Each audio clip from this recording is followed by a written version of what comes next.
लालू जी के बयान के साथ आप हैं, मोदी जी सच्चे हिंदू नहीं है। लालू जी जो बात कहे हैं उस बात को आप लोग समझिए।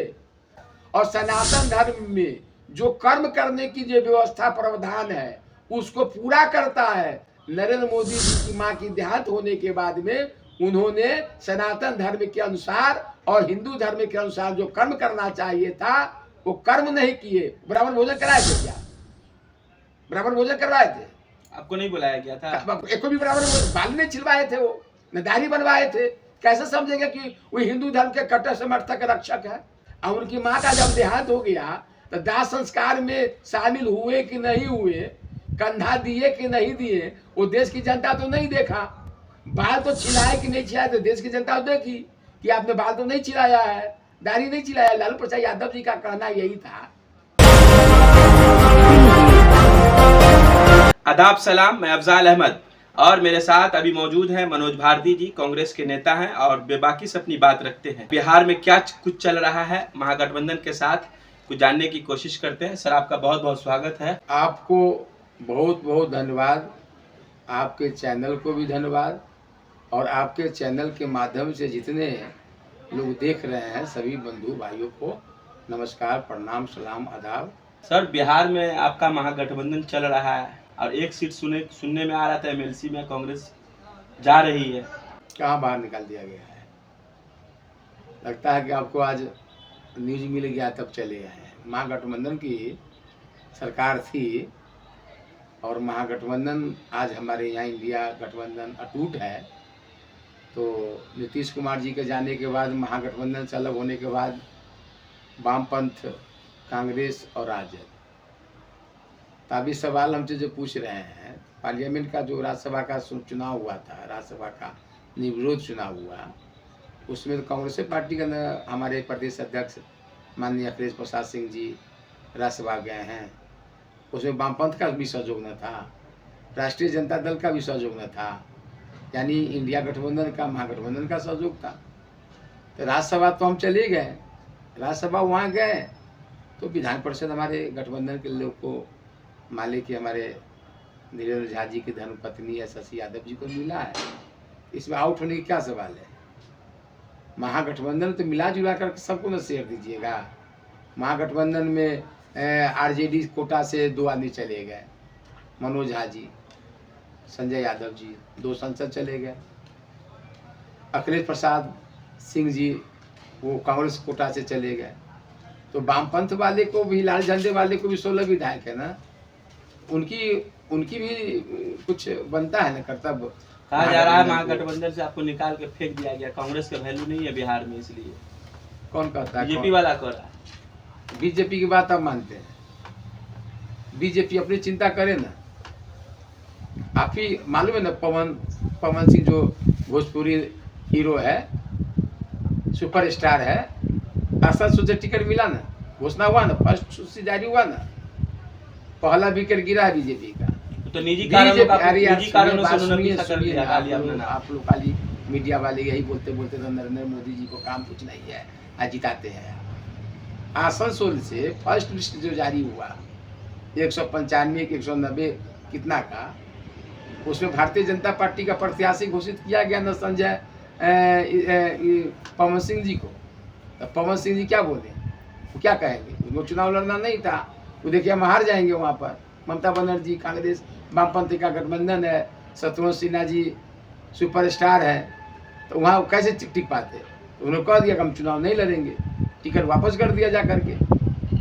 अब भारतीय जनता पार्टी का टिकट वापस हो जाए और प्रत्याशी मैदान छोड़कर भाग जाए, तो प्रत्याशी का नाम का घोषणा करने से पहले सोचना चाहिए था भारतीय जनता पार्टी को। पहला विकेट तो गिर गया है, कोई चुनाव लड़ना नहीं चाहा बंगाल में।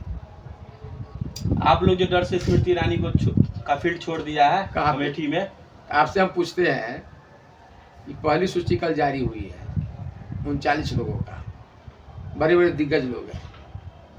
कांग्रेस पार्टी 340 से 350 सीट पर लड़ रहा है अपने बल पे, और 200 सीटों पर उनका गठबंधन है।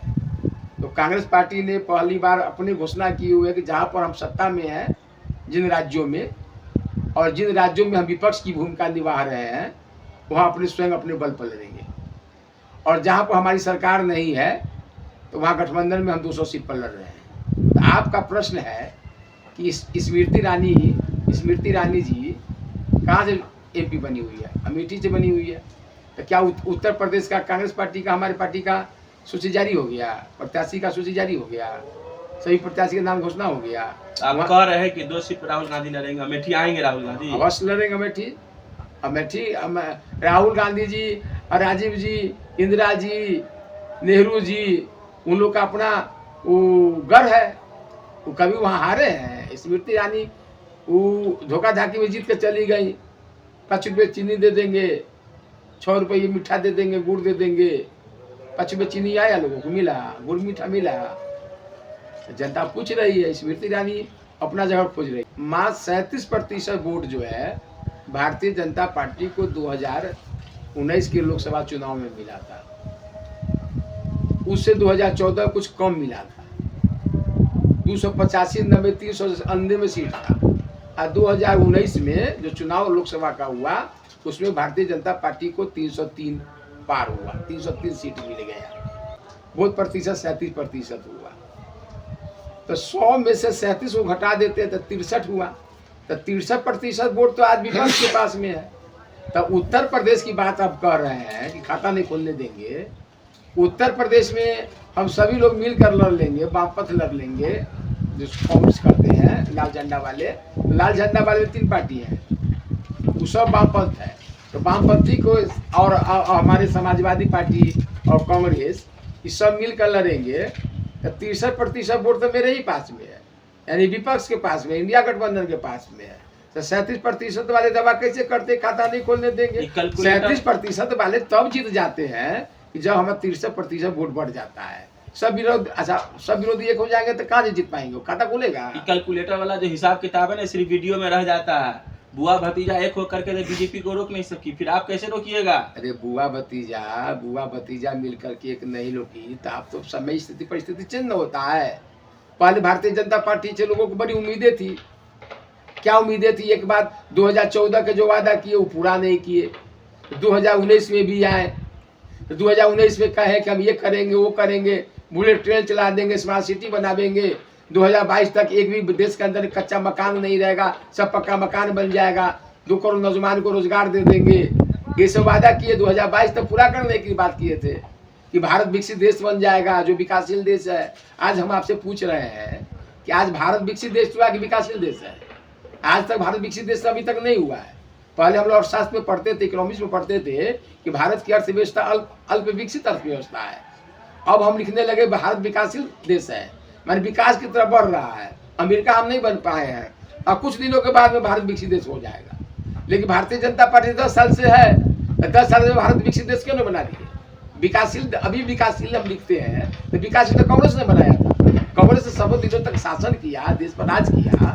तो कांग्रेस का समय में अर्थव्यवस्था देश का अल्प विकसित अर्थव्यवस्था था। तो कांग्रेस में सत्ता चलाते विकास के काम करते भारत को विकासशील देश बना दिया। विकासशील का मतलब हुआ कि हमारा देश विकास की तरफ बढ़ रहा है। लेकिन 2014 से लेकर अभी तक 10 वर्ष के शासन में नरेंद्र मोदी से भारत को विकसित बना देना चाहिए था। विश्व गुरु देश बना देते हैं आप कह रहे थे 2022 में भारत विश्व गुरु देश बन जाएगा, एक भी कच्चा का मकान नहीं रहेगा, सब पक्का मकान बन जाएगा, नौजवान को रोजगार दे देंगे। तो अब जनता समझ रही है कि 2024 में जो पार्लियामेंट का चुनाव होने वाला है, एक मौका मिला, 2 मौका मिला, तीसरी मौका नहीं मिलेगा, काट की यारी एक बार चढ़ता है। मोदी जी कह रहे हैं अब की बार 400 पार, पिछली बार कहे अब की बार 300 पार। काम की बुनियाद पर न कह रहे हैं अब की बार 400 पार। अच्छा। अब 543 सीटें हैं पूरे भारत में, 543 सीट है। 547 सीटों में 100 सीट ऐसे हैं जो दक्षिण भारत में है। तो आपको बच गया 443 सीट। 443 सीट में आप 200 सीट ऐसे हैं जहाँ पर भारतीय जनता पार्टी और कांग्रेस पार्टी की डायरेक्ट लड़ाई रहती है, नेक टू नेक रहती है। पिछले पार्लियामेंट के चुनाव में कांग्रेस ने 200 सीट पर लड़ा था, उसमें से 180 सीट जीते गया भाजपा और 20 सीट कांग्रेस को मिला। लेकिन 180 सीट जो हम हारे हैं, तो कोनो भारतीय जनता पार्टी से 2 लाख, 4 लाख, 5 लाख, 3 लाख के वोट किया, 1.5 लाख वोट से नहीं हारे। नेक टू नेक फाइट था, तर ऊपर था, कभी ऊपर था, कभी हम बढ़ते थे, तो हम हारे। तो 200 सीट पर मान लिया हमको नेक टू नेक लड़ाई है बीजेपी से, तो बच गया कितना? 200, 100 नहीं चला गया, 300 बच गया। इधर कितना? 243 में 200 सीट।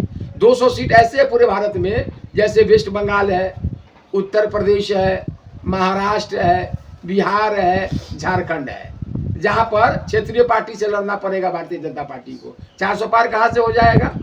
कुछ से कुछ हिसाब बता देते हैं। अरे 200 भारतीय जनता पार्टी 200 सीटों पर केवल लड़ाई में रहता है बीजेपी से। कांग्रेस पार्टी की लड़ाई है, टक्कर की लड़ाई है। 180 सीट जीत गया था ऐसे, आप जल्दी समझिए। और 100 सीट ऐसे है दक्षिण भारत में जहां भारतीय जनता पार्टी को जमीन नहीं मिलता पैर पर खड़ा होने के लिए, जमीन नहीं मिलता कि अपने पैर पर खड़ा हो।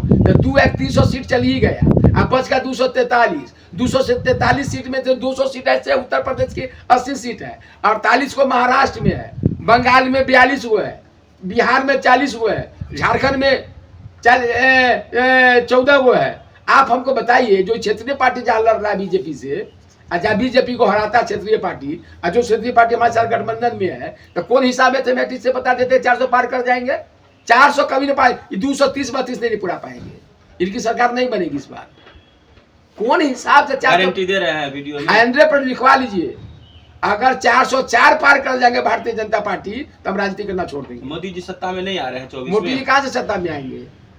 काम की बुनियाद पर कौन सा काम का बुनियाद है? ये नौजवान को रोजगार दिए, महंगाई को कम किए, हिंदुस्तान को पाकिस्तान के मिजाज को ठीक किए, चाइना के मिजाज को ठीक किए, चाइना से लड़ाई लड़े। लड़ाई देखे हैं क्या कभी? लड़ाई के नाम पर तो भाग जाते हैं। हमने तो लड़ाई भी देखा है, कांग्रेस पार्टी ने 62 की लड़ाई देखा, चाइना से भी लड़ा था, 1965 में पाकिस्तान से भी लड़ा, और 1971 में पाकिस्तान से लड़ा था। आप वो बात भूल गए, श्रीमती इंदिरा गांधी कितनी शक्तिशाली महिला देश की प्रधानमंत्री थी। हिंदुस्तान और पाकिस्तान से जब अलग हो गया था, तो आप कहते कि कांग्रेस पार्टी ने, गांधी जी ने, नेहरू जी ने हिंदुस्तान को बंटवारा करवा दिया। और पाकिस्तान को 2 भाग में कौन बंटवाया था? श्रीमती इंदिरा गांधी बंटवाई थी ना। पाकिस्तान को सुनिए, पाकिस्तान को सेना को 90,000 सैनिकों को रातारात 24 घंटा के अंदर में भारत के सेना के सामने में सष्टांग कौन करवाया था? श्रीमती इंदिरा गांधी करवाई नहीं था।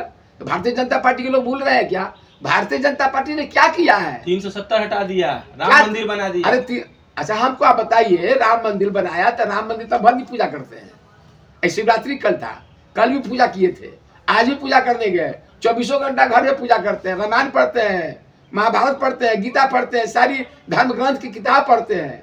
यहाँ तक जो कि हिंदू धर्म के भी बात हम करते हैं, ईसाई, सिख, ईसाई सब धर्म की बात करते हैं। अच्छा एक सवाल, हम नफरत पैदा नहीं करते, हम मोहब्बत करते हैं। एक सवाल, लालू जी के बयान के साथ आप हैं, मोदी जी सच्चे हिंदू नहीं है?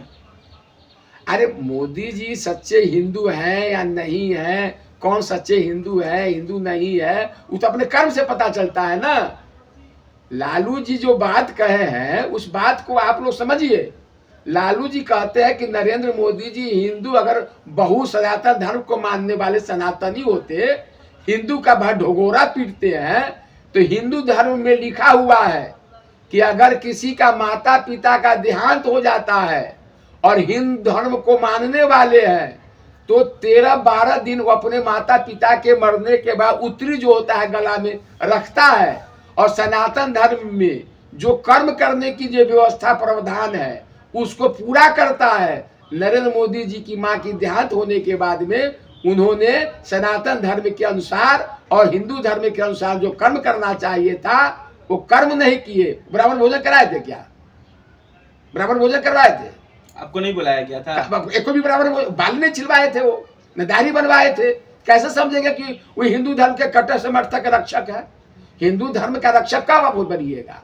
जब हिंदू धर्म को मानिएगा, सनातन धर्म को मानिएगा, और पूर्वजों, आपके पूर्वजों के द्वारा जो करते हैं लोग, बच्चे उन्हीं का अनुकरण करते हैं।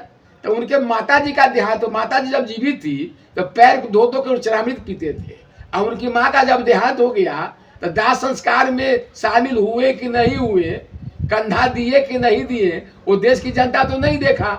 बाल तो छिलाए कि नहीं छिलाए तो देश की जनता तो देखी कि आपने बाल तो नहीं छिलाया है, दाढ़ी नहीं छिलाया। लालू प्रसाद यादव जी का कहना यही था, या हम ही लोग के परिवार में कोई वृद्ध व्यक्ति या कोई भी व्यक्ति अगर मर जाता है, हम सनातन धर्म के हैं, आप हिंदू धर्म को मानने वाले आदमी है, तो अपना सनातन धर्म को मानते हैं ना, तो क्यों नहीं मोदी जी बाल दाढ़ी छिलवाए? अच्छा उनकी अपनी ये विचार है, इस पर हम कोई दबाव नहीं दे सकते।